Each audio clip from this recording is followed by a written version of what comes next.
High, আজ নববর্ষ, দুর্দান্ত একটা দিন। তাই ভাবলাম, actually I was getting ready to go out.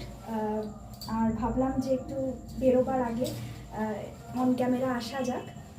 কারণটা হচ্ছে আজকে এমনিতেই যেহেতু ভালো একটা দিন, সেই কারণে আমার ফ্রেন্ড লিস্টের আমার বন্ধু বান্ধব, আমার আত্মীয় স্বজন যারাই রয়েছেন বিভিন্ন রকমভাবে নববর্ষ পালন করবেন, সেলিব্রেট করবেন।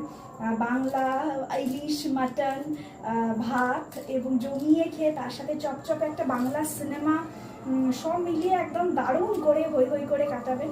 বাট আমার কাছে ইটস অনলি ফর মি নববর্ষ সেই ছোট্টবেলা থেকে দোকানে সেই লাল নীল সংখ্যায়, বাংলা সংখ্যায় লেখা ক্যালেন্ডার, তার সাথে একটা তেল চপচপে কাগজের ঠোঙা, যেটার মধ্যে থেকে গার্ডারগুলো খুলে ওপেন করলেই বেরিয়ে আসে একটা বড় সাইজের লুচি, একটা হলদে রঙের চটচটে আলু, আর এই এত বড় একটা লাড্ডু। স্মেলটা নিতেই জাস্ট শুভ নববর্ষ।